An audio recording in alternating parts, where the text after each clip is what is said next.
Assalamualaikum warahmatullahi wabarakatuh.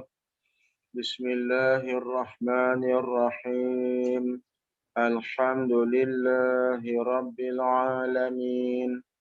Wassalatu wassalamu ala ashrafil anbiya'i wal mursalin. Wa ala alihi wa sahbihi ajma'in. Qala rabbi syrah lana sadrana wa yassir lana umurana wahlul 'uqdatam min lisanina yafqahu qawlana.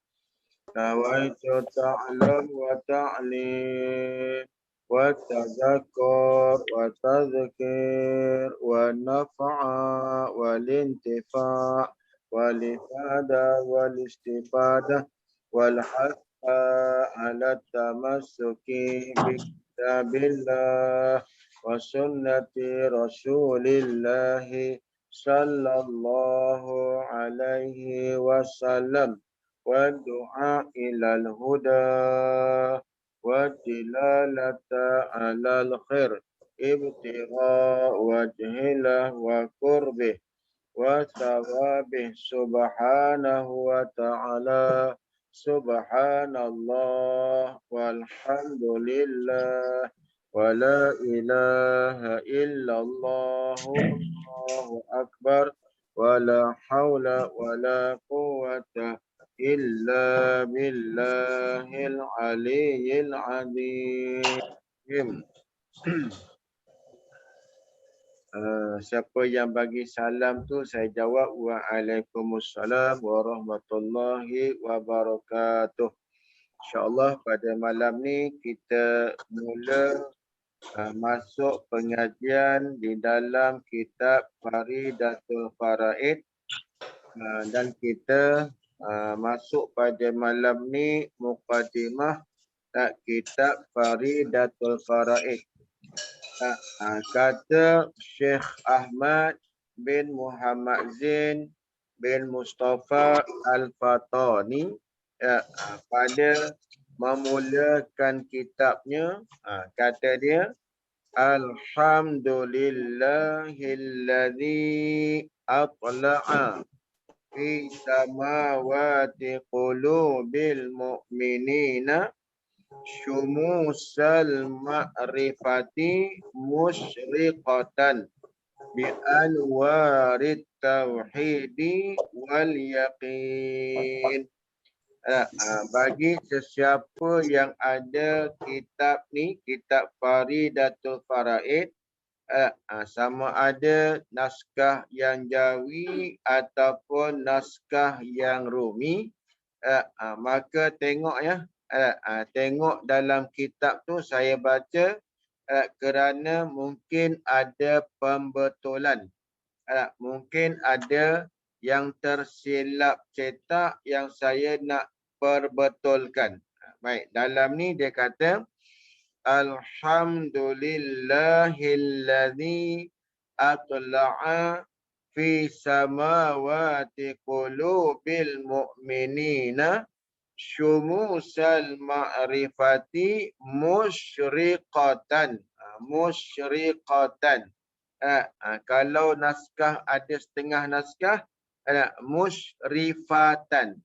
Musyrifatan tu tak betul. Yang betulnya ialah musyriqatan dengan qaf, bukan dengan fa. Jadi perbetulkanlah. Musyriqatan bi anwarit tauhidi wal yaqin. Baik. Terjemahan mukadimah ni, kata dia, puji itu bagi Allah. Ni mana yang kata terjemahan puji itu bagi Allah? Ialah Alhamdulillah. Yakni bermula puji itu tertentulah bagi Allah Subhanahu wa Ta'ala. Baik, kalau macam tu kan, Kita tengok ya, setengah-setengah kitab Jawi Melayu lama ni, setengah-setengah kitab Jawi lama ni, Jawi Melayu lah, Jawi bahasa Melayu tapi tulisannya Jawi, yang lama, macam kitab ni, kitab Faridatul Faraid ni, berusia lebih kurang dalam 129 tahun. Mungkin dah masuk 130 tahun dah. Jadi setengah-setengah kitab lama ni, dia terjemah Alhamdu tu dengan bermula segala puji tertentu bagi Allah. Ataupun setengahnya nak menterjemah puji-pujian itu tertentu bagi Allah. Baik, ada juga yang menterjemah puji itu bagi Allah. Macam dalam kitab ni lah. Puji itu bagi Allah. Baik, bila kita nampak terjemahan macam tu, maka semua terjemahan tu adalah benar dan betul belaka. Kenapa ya? Kerana kalau terjemah puji itu tertentulah bagi Allah, itu menunjukkan kalimah alhamdu tu kalimah yang menunjukkan satu. Tetapi dalam bahasa Arab ni, apabila kalimah tu ada alif lam, maka kalimah tu alif lam tu membatalkan makna satu, jadi makna dia jamak. Sebab itulah ada setengah kitab dia terjemah puji-pujian, menunjukkan jamak atau menunjukkan banyak, bukan singular tapi plural. Di sini ni Syekh Ahmad terjemah dengan satu, puji itu. Walaupun puji itu menunjukkan satu, itu kalimah dia. Tapi kena ingat, puji itu yang tertentu bagi Allah Ta'ala tu, setelah ulama dia tapis, ulama dia saring, maka puji itu, terbitlah puji itu 4 puji. Mana 4 puji itu? Yang pertamanya ialah puji qadim bagi qadim. Yakni Allah Ta'ala yang qadim, memuji akan zat dia yang qadim.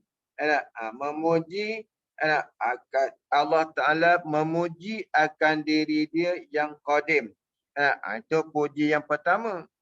Puji yang kedua ialah puji qadim bagi hadis. Allah Ta'ala yang qadim memuji akan hamba-Nya yang baharu. Hadis tu makna baharu. Dia puji, Allah Ta'ala puji akan hamba-Nya. Ada ke? Ada. Dalam Quran kata, ni'mal abdu innahu awwab. Sebaik-baik hamba-Ku, ni'mal abdu, sebaik-baik hamba tu ialah innahu awwab. Sesungguhnya yang banyak bertaubat. Yang banyak taubat itulah yang Allah Ta'ala puji. Itu namanya puji qadim bagi hadis. Allah Ta'ala memuji akan hamba-Nya yang banyak bertaubat, yang banyak beristighfar, yang banyak minta ampun. Maka yang tu Allah Ta'ala puji. Baik, itu dipuji hamba dia yang baharu ni. Yang ketiganya ialah puji hadis bagi hadis. Hadis tu makna baharu lah. Jadi kita yang baharu ni, sama-sama kita memuji sama-sama kita. Si fulan puji si fulan ni puji si fulan. Itu puji yang ketiga, bahagian yang ketiga. Dan yang keempatnya ialah puji hadis bagi qadim. Puji hadis bagi qadim, yakni Allah, kita yang baharu ni memuji akan Allah Ta'ala yang qadim dengan kalimah yang tertentulah, seperti alhamdulillah, subhanallah. Itu puji hamba ke atas Allah Ta'ala yang bersifat dengan qadim. Baik. Keempat-empat puji itu tertentulah milik Allah. Kenapa? Kalau Allah puji diri dia, milik dia puji-pujian tu. Kalau Allah puji hamba-Nya pun, berarti Allah Ta'ala puji diri dia. Kalau kita sama-sama kita pun, itu bermakna kita puji Allah juga. Kembali kepada Allah Ta'ala puji itu. Sebab kecantikan, keelokan, kebaikan tu semua datang daripada Allah Ta'ala belaka. Baik. Dan yang keempatnya ialah kalaupun kita memuji Allah secara khusus pun, puji itu juga kembalilah pada Allah. Itu 4 puji tu. Datang daripada terbitnya 4 puji itu daripada alif lam yang pada kalimah alhamdulillah. Baik. Jadi segala puji itu tertentulah bagi Allah Subhanahu Wa Taala. Allah mana ni? Dalam kitab tengok ya, masing-masing tengok kitab. Ni mengaji cara lama tu macam tu lah, lambat. Tapi dapat ilmu dengan lambat-lambat tu kita dapat pengetahuan. Baik, ada ya. Allah mana yang kita puji? Allah yang menaikkan. Allah yang menaikkan. Itu kata allazi atla'a. Allah mana? Allazi yang telah menaikkan atau telah menerbitkan pada beberapa langit segala hati orang yang mukminin. Tengok, Allah terbitkan pada hati orang yang mukmin. Tengok yang Syekh Ahmad punyalah balaghahnya dia, bahasa dia punya cantiknya. Dia menyamakan hati orang yang beriman tu seperti langit. Tu menaikkan. Menaikkan pada beberapa langit. Sama waktu jamak tu. Hati orang yang beriman ni disamakan tempat naiknya. Tempat naik. Baik, Allah Ta'ala terbitkan. Baik, kerana kalau langit dunia tu ialah tempat terbitnya matahari. Bila matahari itu terbit, berada di langit, maka cerah-ceracalah dunia dan alam semesta ni dengan adanya matahari. Tu ya, itu ibarat dia macam tu. Yang menaikkan pada beberapa langit segala hati orang yang beriman. Naikkan apa tu? Naik akan beberapa matahari pengenalan. Fahamnya apa? Fahamnya ialah hati orang yang beriman tu kalau Allah naikkan matahari makrifah ataupun Allah datangkan makrifah. Tu dia kata. Yang kata apa namanya? Syumusal makrifati, akan matahari pengenalan. Matahari makrifah tu maksudnya apa ni, kenal. Allah datangkan hidayat terkenal Tuhan. Allah terbitkan dalam hati manusia tu mengenal Allah Subhanahu Wa Taala. Baik, apa jadi pada hati orang yang beriman tu bila adanya matahari pengenalan? Makrifah tu diserupakan dengan mengenal. Apa ni? Makrifah tu diserupakan oleh Syekh Ahmad dengan apa? Dengan makrifah, dengan pengenal ataupun mengetahui. Bila dah ada matahari pengenalan, yakni dah kenal, dah ada ilmu, dah kenal, dah makrifah dah Tuhan tu, padahal cermelang ia dengan cahaya tauhid dan yakin, maka datanglah dalam hati itu cahaya yang dinamakan cahaya tauhid dan yakin. Maka bila ada dalam hati orang yang beriman tu cahaya tauhid, cahaya keyakinan, maka cermelanglah, terbilanglah hati orang yang beriman lebih daripada anak cerah dan cermelangnya anak cahaya matahari di langit. Kalau matahari yang di langit tu memanglah memang kita kata bila matahari tu berada di langit maka cerah alam semesta ni.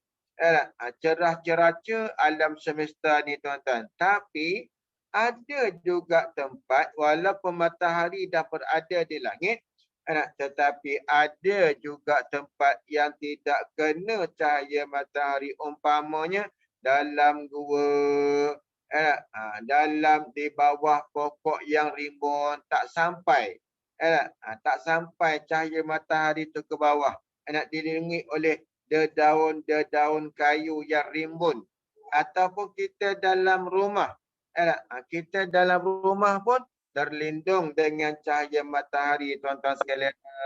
Ini menunjukkan cahaya matahari dengan cahaya tauhid tu cahaya keimanan tu lebih cerah lagi cahaya keimanan cahaya tauhid cahaya keyakinan lebih cerah lagi daripada cahaya matahari. Kenapa ya?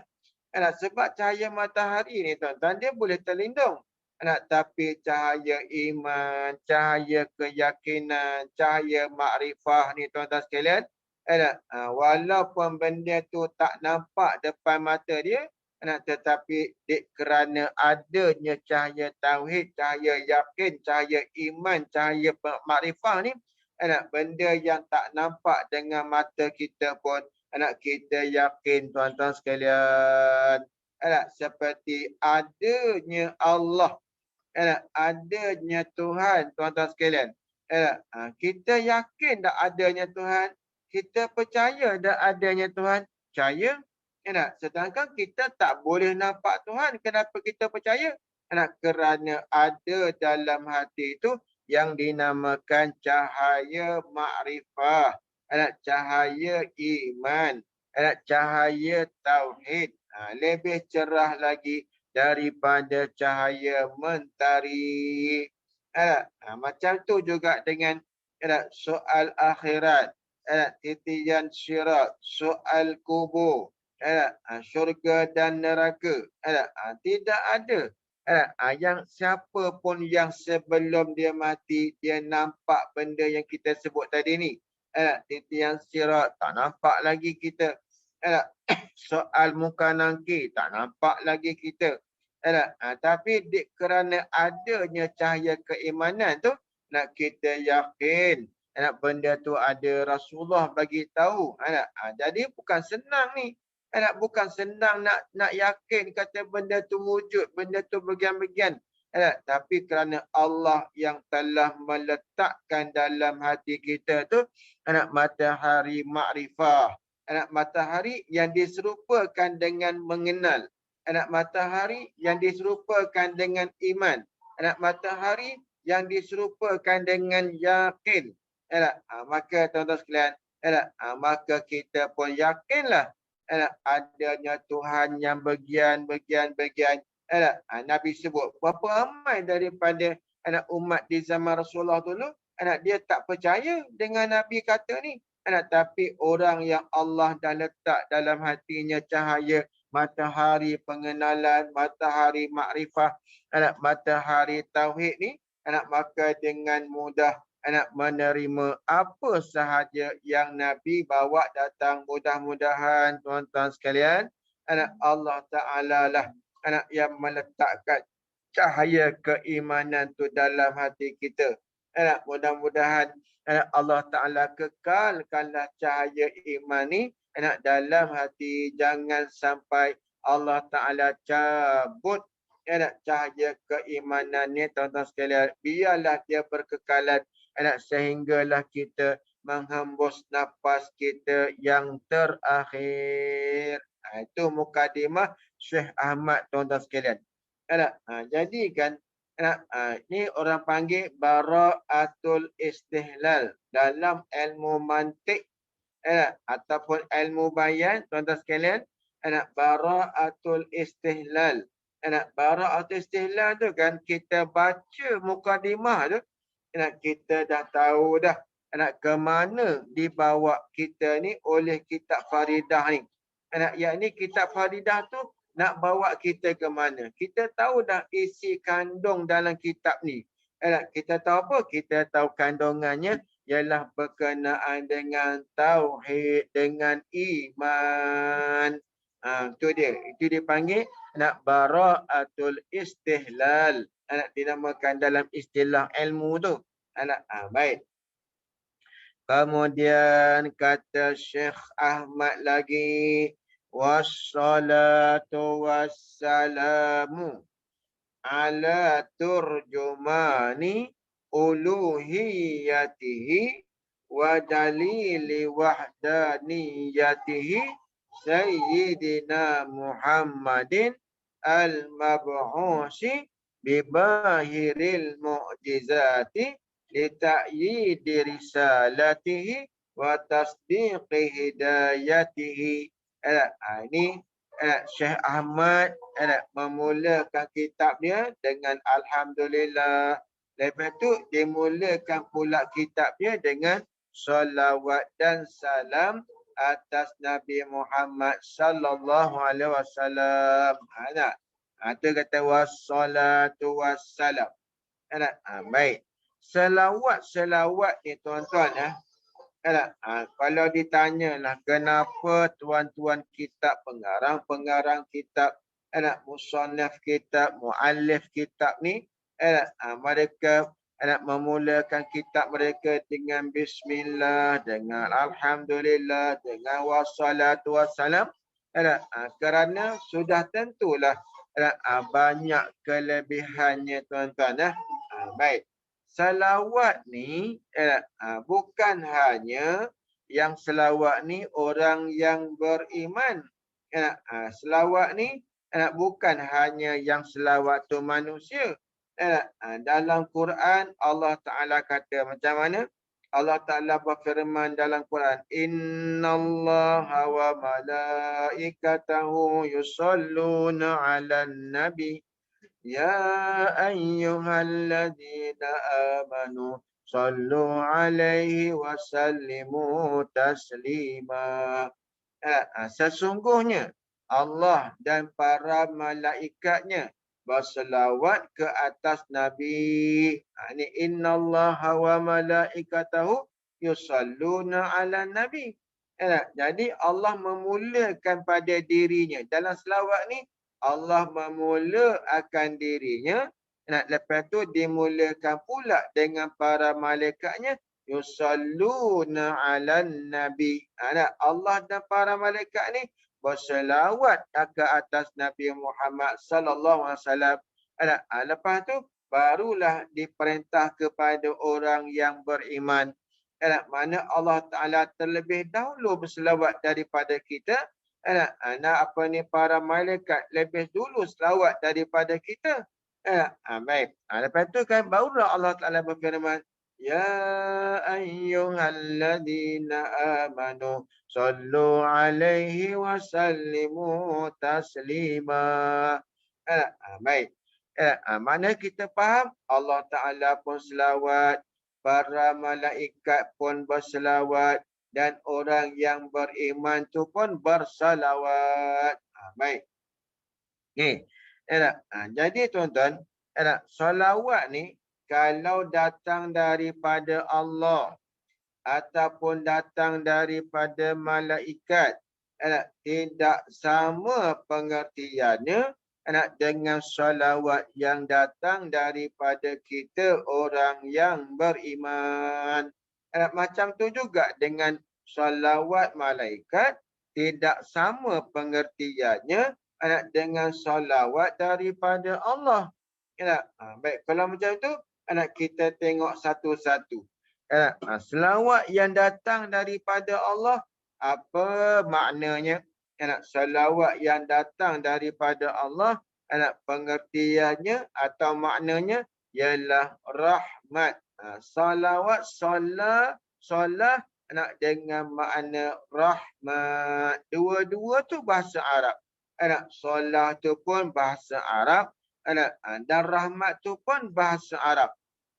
Kalau kita nak kata bahasa Melayu apa? Rahmat tu dengan makna kasih sayang. Artinya, kalau Allah tu selawat ke atas Nabi, ini jangan dinafikan. Kenapa? Kerana sebenar-benarnya dalam Quran pun Allah Ta'ala sebut yang dia tu berselawat atas Nabi kita tu. Jadi dia selawat. Allahumma salli ala Sayyidina Muhammad. Jadi Allah Ta'ala selawat. Makna selawat datang daripada Allah tu dengan makna rahmat. Rahmat dengan makna kasih sayang. Baik, Allah Ta'ala mencurahkan kasih sayangnya kepada Rasulullah sallallahu alaihi wasallam. Dalam satu kisah tuan-tuan sekalian, dalam satu kisah kan, di mana tuan-tuan sekalian, Allah Ta'ala sebutlah, jikalau tidak kerana engkau ya Muhammad, aku takkan jadikan 7 petala langit dan bumi. Aku takkan jadikan alam makhluk seluruh semesta ni. Aku tak jadikan. Kata Allah Ta'ala kepada Rasulullah. Lalu tuan-tuan sekalian, Rasulullah bertanya kepada Allah Subhanahu Wa Ta'ala. Ya Allah, kalaulah benar kau jadikan aku ni, kau jadikan semua benda ni kerana aku, maka untuk siapakah aku? Untuk siapakah aku ni? Maka kata Allah Ta'ala, engkau ya Muhammad, aku jadikan engkau sebagai kekasihku. Jadi maknanya, sebabkan Allah Ta'ala kasih kepada Nabi Muhammad ni lah, maka Allah Ta'ala selawat atas dia. Dan Allah Ta'ala jadikan segala alam semesta ni kerana adanya Muhammad ni tuan-tuan sekalian. Lalu Allah Ta'ala bertanya kepada Rasulullah, ya Muhammad, aku ni untuk siapa ya Muhammad? Kalau kamu aku jadikan khusus menjadi kekasihku, mana makhluk yang aku kasih, kata Allah Ta'ala, maka aku ni untuk siapa? Lalu tuan-tuan sekalian, terdiamlah sakata Muhammadun. Diamlah Nabi kita sallallahu alaihi wasallam, tunduk, tak boleh bagi jawapan tuan-tuan sekalian. Lalu Allah Ta'ala kata, ya Muhammad, pastilah aku ni, aku ni untuk orang yang berselawat ke atas engkau. Sebab itulah tuan-tuan sekalian, tiap-tiap pengarang kitab memulakan mukadimah kitab, sebahagian mukadimah tu dengan selawat. Kenapa ya? Kerana tuan-tuan sekalian, bila kita berselawat, maka Allah Ta'ala kasih kepada orang yang bersalawat. Jadi kat situlah tuan-tuan sekalian, banyak pengarang-pengarang kitab dia selawat dulu. Bahkan tulisan selawat tu macam ni, wassalatu wassalam, selagi mana tulisan tu ada di atas kertas tu, maka selagi itulah orang yang menulis tu dicatat sebagai orang yang bersalawat.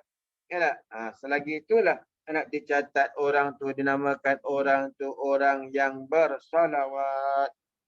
Baik, okey. Kemudian itu salawat yang datang daripada Allah dengan mana rahmat, dengan mana kasih sayang. Baik, Allah Ta'ala zuhirkan macam mana Allah Ta'ala kasih kepada Nabi ni. Maka tuan-tuan sekalian, Allah naikkan maqam Nabi kita tuan-tuan sekalian, dan Allah Ta'ala terima apa sahaja permintaan daripada Rasulullah.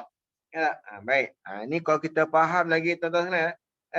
Jadi kalau kita faham lagi kan, kalaulah Allah Ta'ala menerima apa sahaja permintaan daripada Nabi Muhammad, maka dekat sini tuan-tuan sekalian, kalau nak bicara lagi halus lah, nak bicara lagi dalam tuan-tuan sekalian, Nabi Muhammad ni kan, anak tuan-tuan sekalian, redha tak nak kita, redha tak Rasulullah ni kalau kita diazab oleh Allah, maka tentu tidak, tuan-tuan sekalian. Kenapa? Kerana Nabi Muhammad ini adalah seorang Rasul yang sangat kasih ke atas umatnya. Dia akan berusaha untuk menyelamatkan umatnya daripada dicampak ke dalam api neraka Allah. Sebab itulah Nabi kita ni sahaja, tuan-tuan sekalian, yang dapat syafaatkan umatnya daripada neraka, disyafaatkan keluar daripada neraka, masuk dalam syurga. Disyafaatkan pula daripada makam yang bawah dan syurga, dinaikkan makam yang ke atas. Itu syafaat yang ditentukan untuk Nabi Muhammad sallallahu alaihi wasallam kepada ke atas umatnya. Mudah-mudahan kita dapatlah bersama-sama dapat syafaat daripada Rasulullah sallallahu alaihi wasallam. Baik, kalau salawat yang datang daripada malaikat dengan makna apa pula? Dengan makna doa, dengan makna istighfar. Kalau selawat yang datang daripada malaikat dengan makna istighfar, dengan makna minta ampun. Tuan-tuan sekalian, maknanya kalau malaikat selawat berarti malaikat minta ampun ke atas junjungan besar Nabi Muhammad sallallahu alaihi wasallam, ataupun atas nabi-nabi lain. Baik, yang khususnya atas nabi kita lah, sebab dia malaikat selawat atas nabi kita, tuan-tuan sekalian.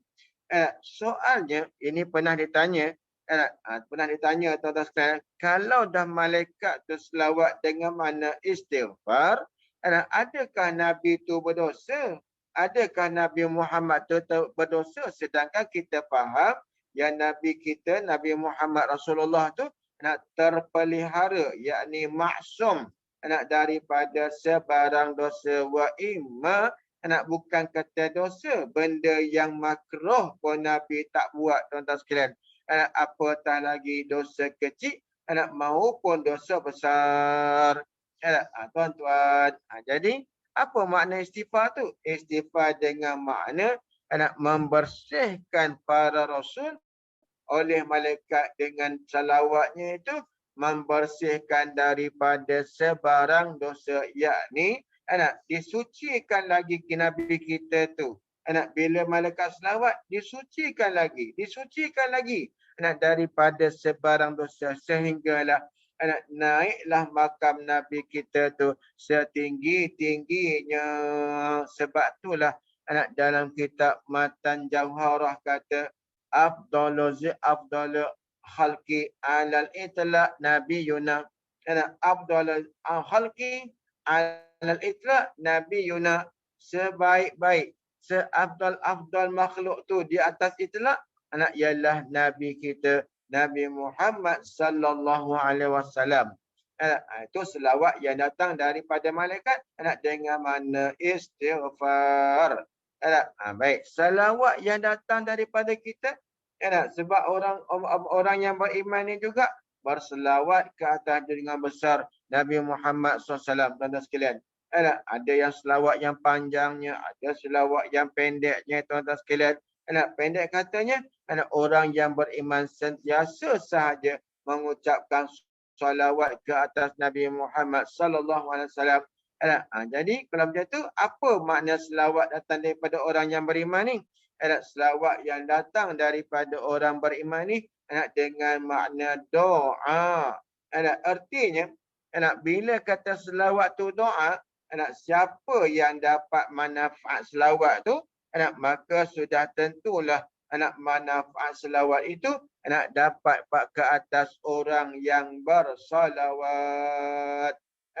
Sebab itulah Nabi tegaskan di dalam sabdaannya, dia kata, man shalla alayya salatan, barang siapa yang berselawat ke atasku satu kali selawat, fasallallahu alaihi asyarah, maka Allah akan selawat ke atas dia 10 kali. Nisbah 1, nisbah 10.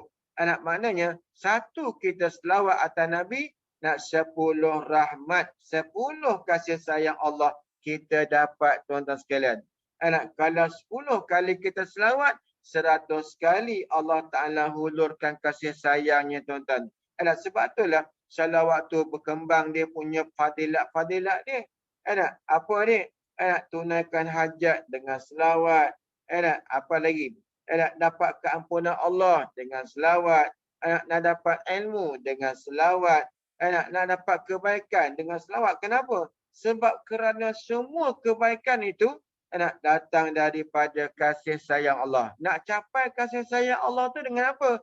Semata-mata dengan berselawat ke atas Nabi Muhammad sallallahu alaihi wasallam. Sebab itulah tuan-tuan sekalian, Allah Ta'ala berfirman di dalam Al-Quran. Macam mana? Yang kata, fattabi'uni yuhbibkumullah. Fattabi'uni yuhbibkumullah. Ayat dah. Maka pada siapa yang kata kasih pada Allah Ta'ala, maka kul in kuntum tuhibbunallaha fattabi'uni yuhbibkumullah. Kalau kamu kata kamu cinta pada Allah Ta'ala, kamu kasih pada Allah, maka salawatlah ataupun ikutlah olehmu akan daku. Nescaya kamu akan dikasihi oleh Allah. Mana Allah kasih pada kita lebih penting lagi tuan-tuan sekalian. Kenapa? Bila Allah kasih pada kita, bermakna segalanya dapat kita capai kerana Allah lah yang membukakan jalan. Itu dia. Baik. Jadi di sini dia terjemah macam mana? Selawat dan salam ni. Terjemah dia dan rahmat. Tengok. Rahmat tu maknanya kasih, sayang. Ini berarti selawat yang diterjemahkan dengan rahmat. Selawat yang datang daripada Allah. Tapi rahmat, kasih sayang ni tuan-tuan ya. Kalau nisbah kita manusia, makhluk ni tuan-tuan. Bila sebut rahmat kasih sayang tu, ialah riqqatun fi qalbi. Riqqah tu maksudnya berasa lembut dalam hati. Sebab tu kalau ada kasih, ada sayang, dia punca daripada hati. Betul tak? Dia kepunca daripada hati, kasih sayang tu daripada hati datangnya. Baik. Jadi pada hati. Tapi Allah Ta'ala ni adakah dia tu berhati? Tak. Kasih sayang Allah Ta'ala ni dengan makna Allah Ta'ala naikkan makam Nabi, Allah Ta'ala sucikan Nabi daripada sebarang dosa dan Allah Ta'ala terima apa sahaja permintaan daripada Rasulullah. Okey. Dan rahmat dan sejahtera. Sejahtera salam. Mana? Wassalatu wassalamu. Selawat dan salam. Rahmat dan kesejahteraan. Sejahtera tu, makna dia sejahtera tu makna aman, damai. Aman daripada apa? Yakni aman Nabi kita itu daripada huru-hara kiamat.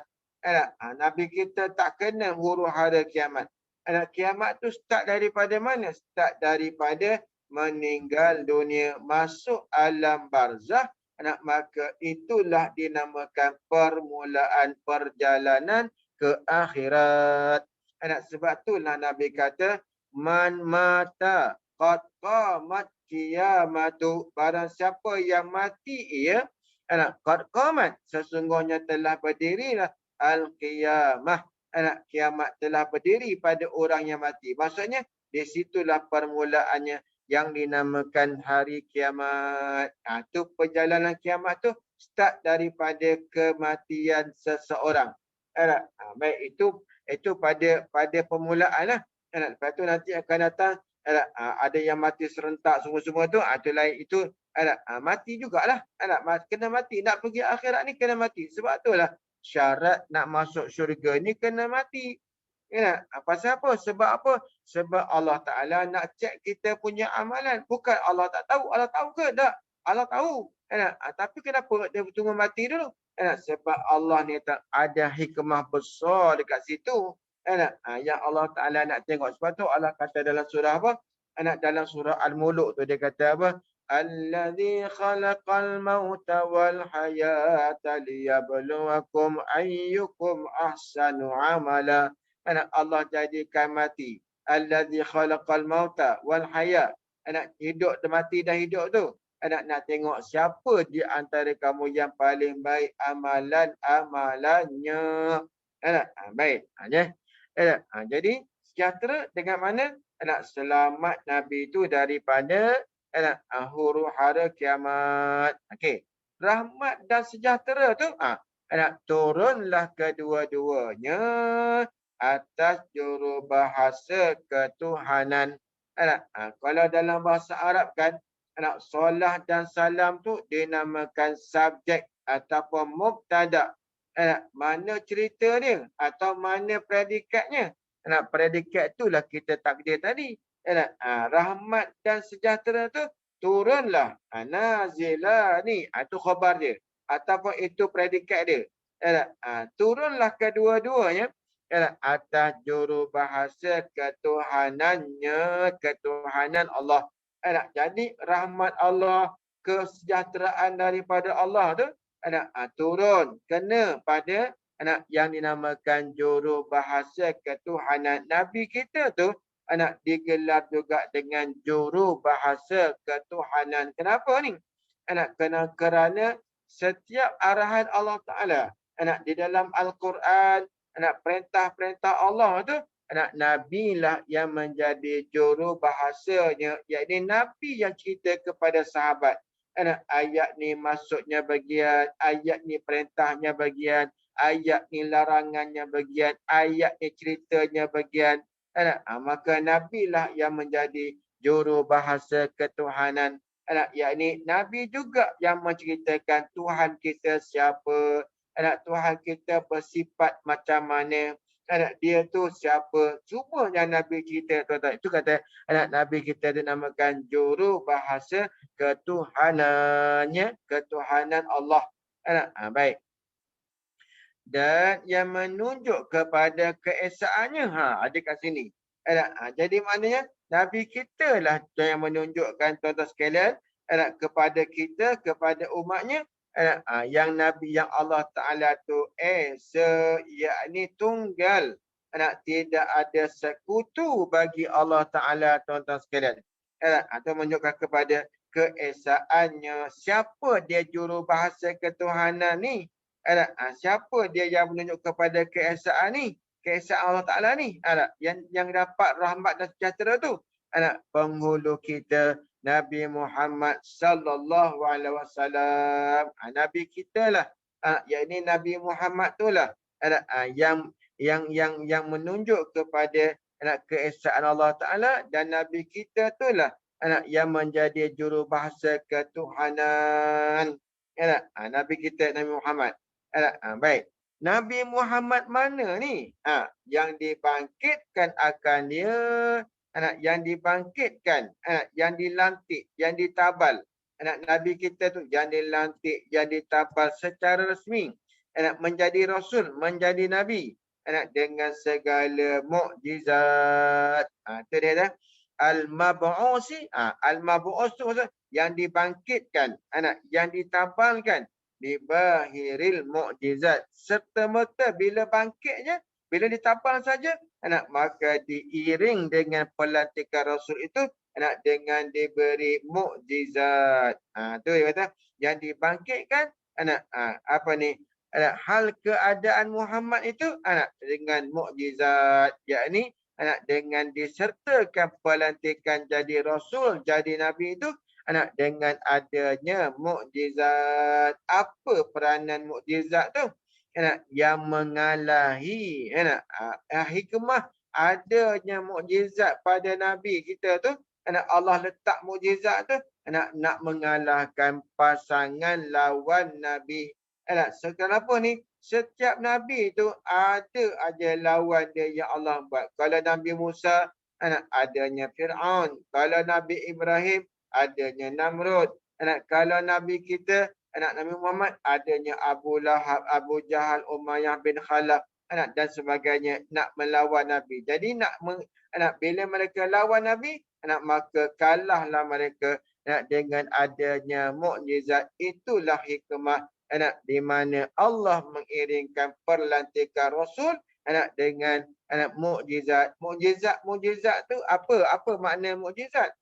Mukjizat tu namanya ialah mukjizat tu maknanya pengertiannya ialah perkara yang mencarikan adat. Yang perkara luar biasa yang berlaku ke atas junjungan besar Nabi Muhammad sallallahu alaihi wasallam. Yang dilantik menjadi nabi. Maknanya selepas lantikkan jadi rasul tu, kalau ada perkara yang mencarikan adat, dinamakan mukjizat.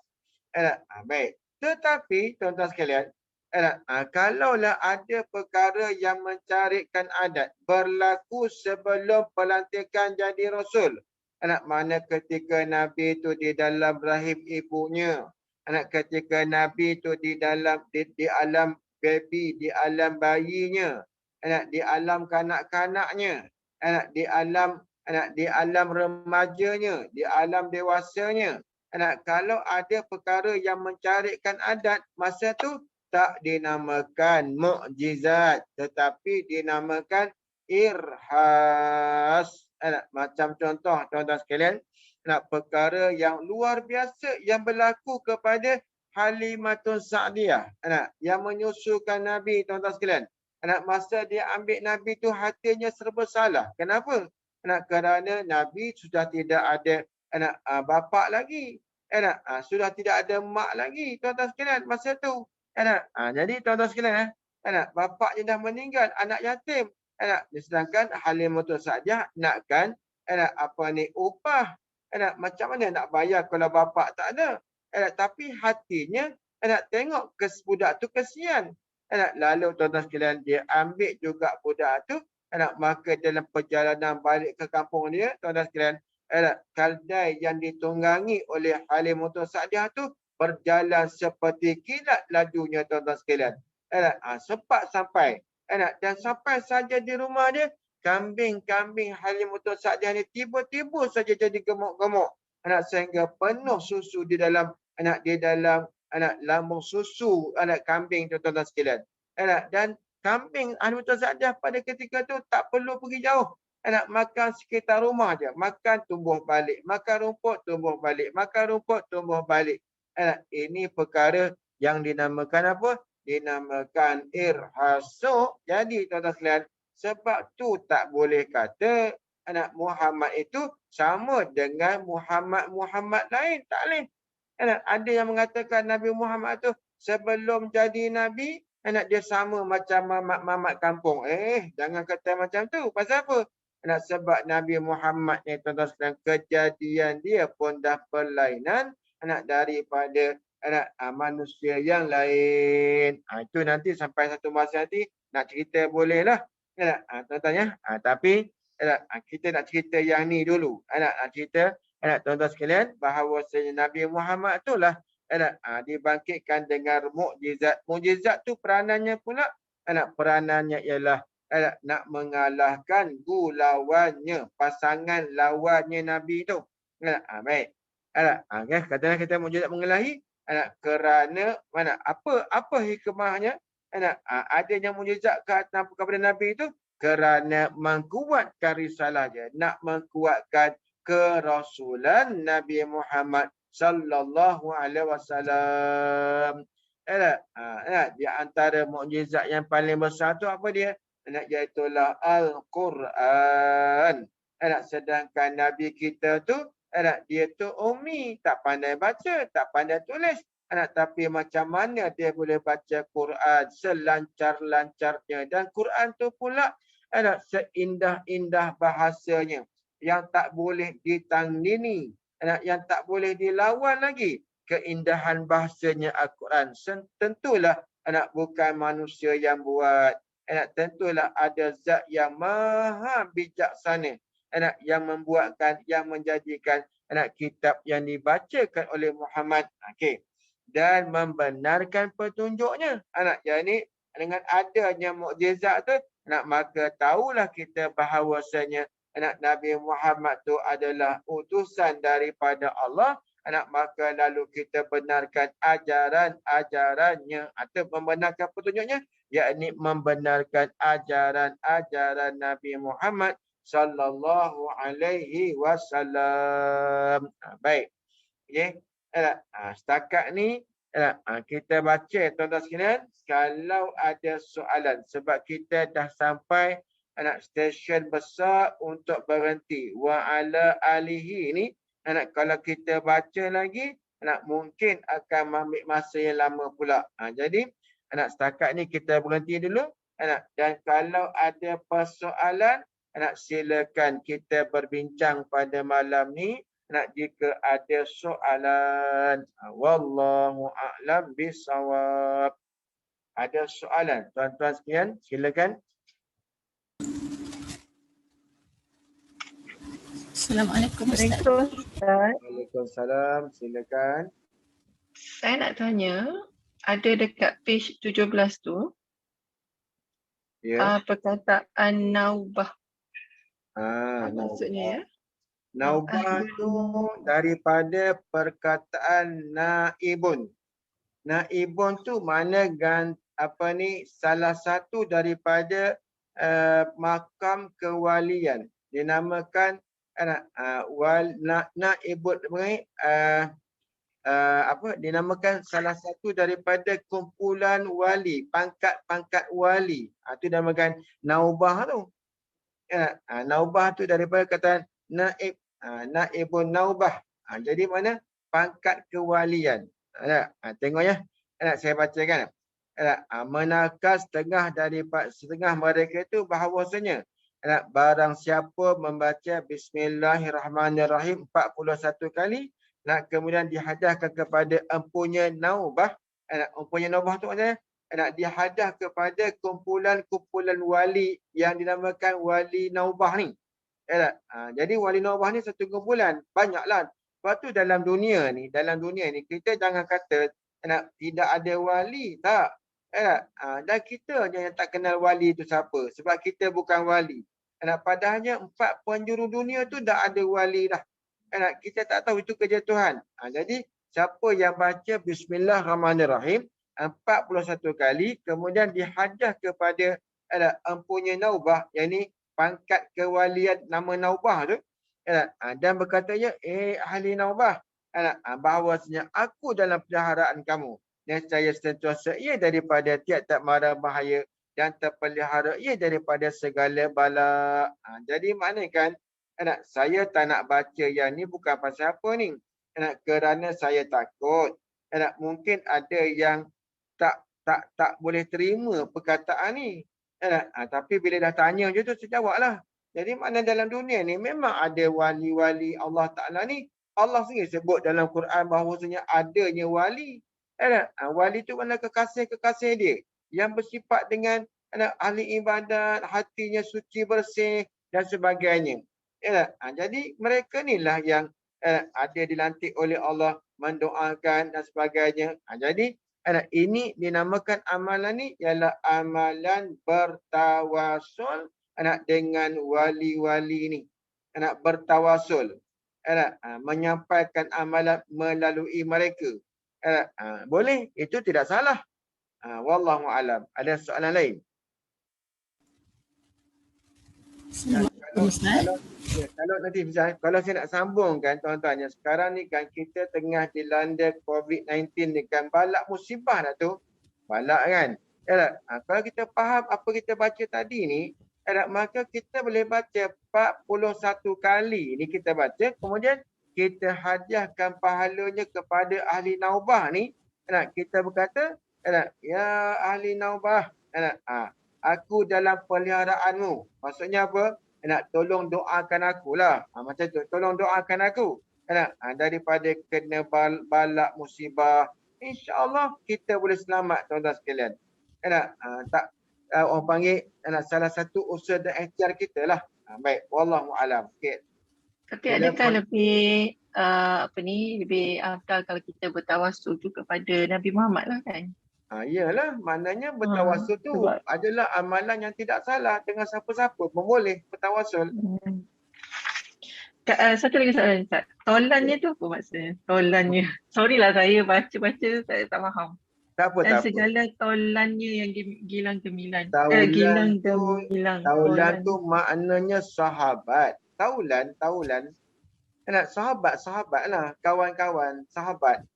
Anak teman-teman. Itu mana taulan, mana teman. Ini bahasa yang 130 tahun dulu. Orang Melayu kita sekarang dah tak baca, dah tak sebut bahasa macam ni sekarang ni dah. Tu mana taulan tu ialah anak sahabat, teman-teman. Ini maksudnya sahabat lah, sahabat Nabi lah. Wallahu alam. Okey, boleh.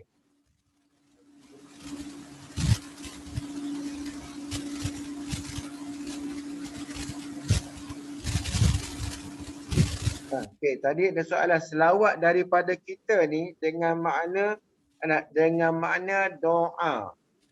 Selawat daripada kita dengan makna doa. Okey, ada lagi? Silakan.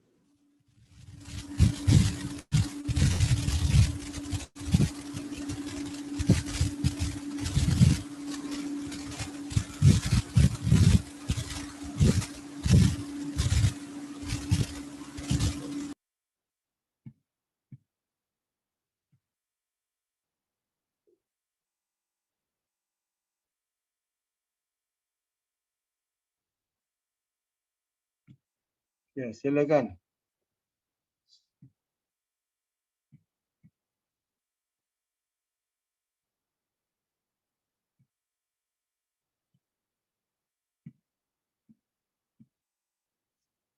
Okay, ada soalan lain?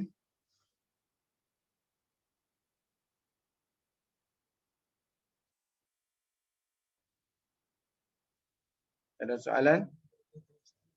Mana? Kita dah jawab. Dah jawab.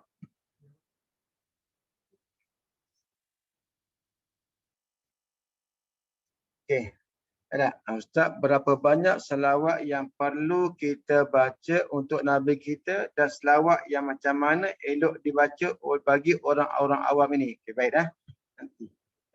Selawat yang kita berapa banyak nak baca ni sebenarnya semakin banyak selawat yang kita baca maka semakin baik, semakin elok balasannya. Jadi maknanya tidak ada had.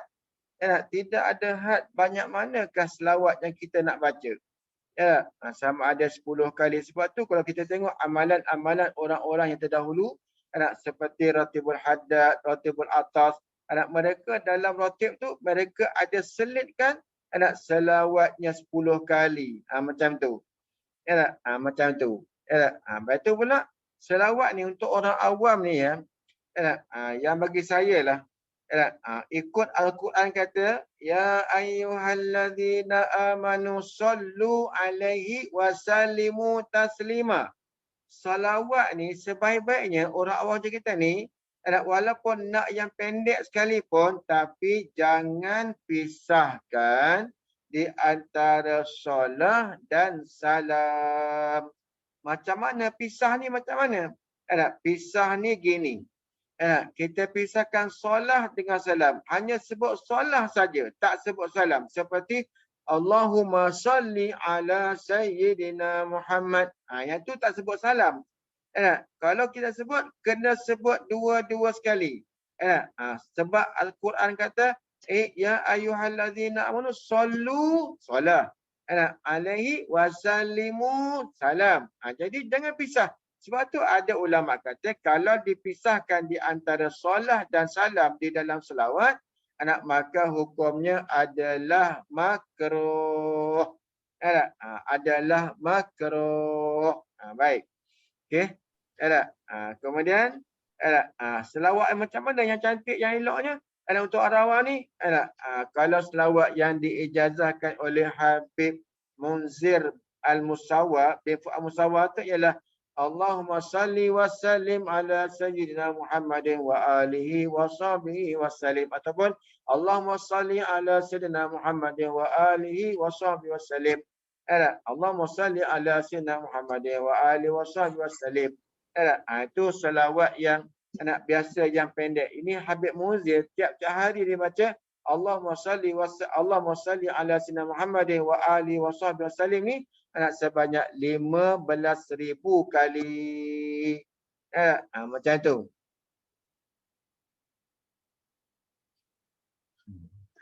Kamarul, kitab Faridah ni mana ada jilid-jilid.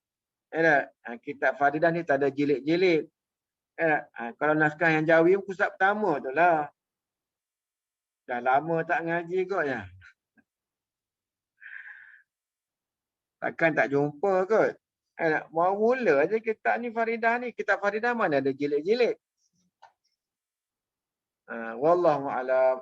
Jadi untuk baca bismillah ni basmalah 41 kali ni paling sesuainya ialah malam sebelum kita tidur. Boleh dibaca pada waktu siang, tak kisahlah. Tapi lebih baik dibaca pada waktu malam, yakni sebelum daripada kita tidur. Baik. Wallahu a'lam. Ada lagi? Ada soalan lain?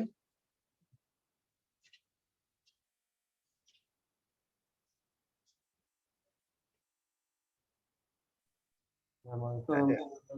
Ada satu soalan. Ya, silakan. Selawat syifa kan, Allahumma salli ala sayyidina Muhammadin tibbil qulub. Pernah saya dengar ada beberapa orang ustaz yang mengulaskan seolah-olah dia mengulaskan bahawasanya yang menyembuhkan itu Muhammad. Lalu seolah-olah tidak menyuruhlah mengamalkan selawat tersebut ustaz. Jadi minta pandangan ustaz, pelik juga sebab yang kami sebagai pelajar ni menerima dalam satu kuliah, Allah yarham guru Ustaz Arundin yang mengajarkannya. Tetapi ada sebilangan yang menyatakan bahawasanya kesembuhan tu disandar kepada Nabi Muhammad pula. Itu dia punya hujah lah Ustaz. Jadi minta pencerahan dari Ustaz. Terima kasih. Baik.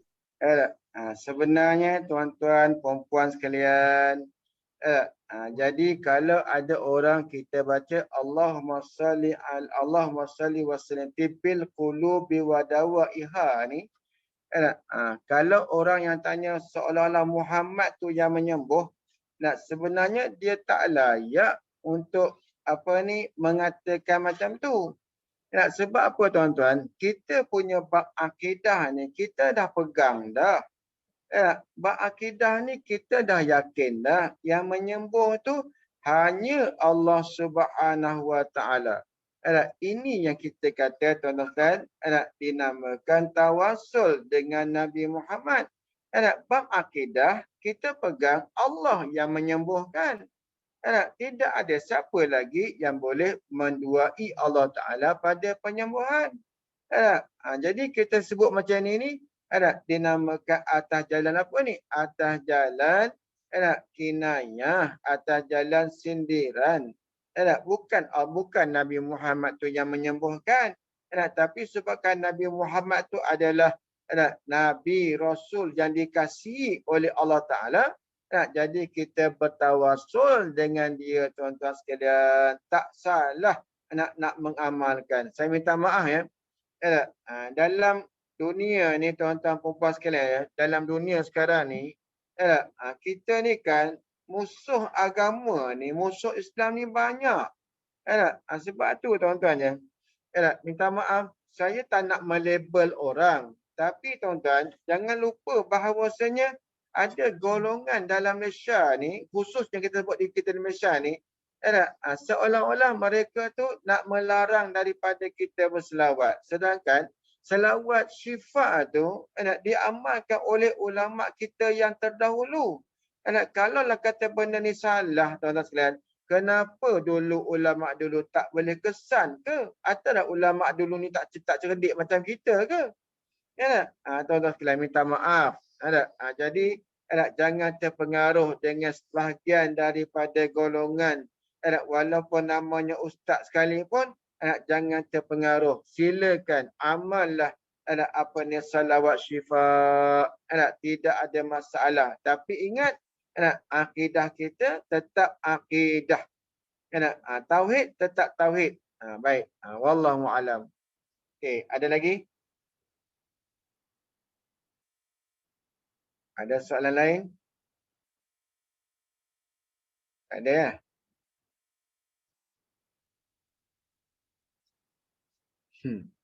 Minta maaf ya tuan-tuan ya.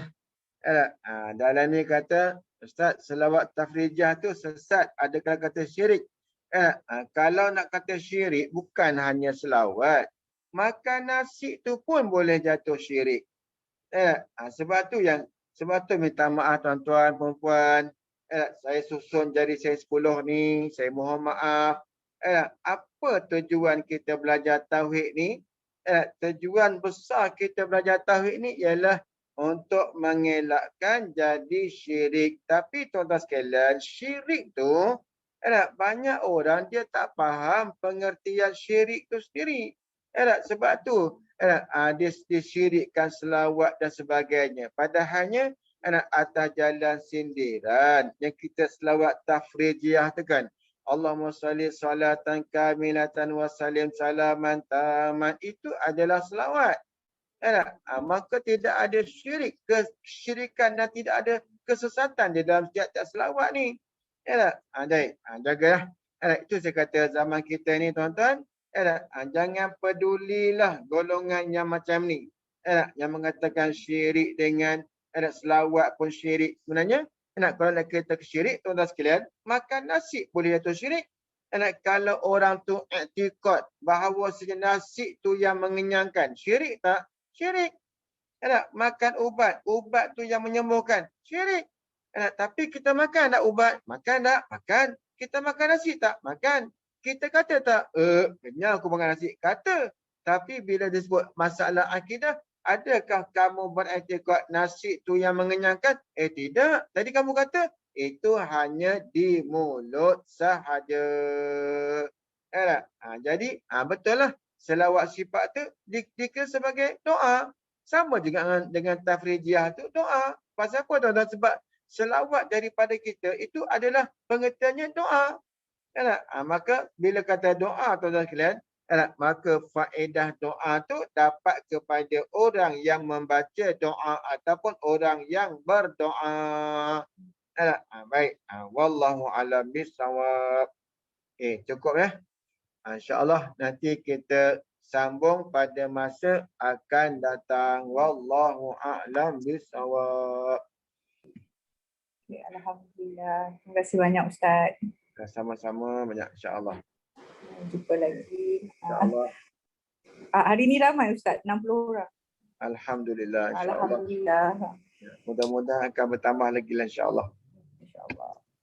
InsyaAllah. Bismillahirrahmanirrahim. Alhamdulillah rabbil alamin. Wassalatu wassalamu ala asyrafil anbiya'i wa mursalin wa ala alihi wa sahbihi ajma'in.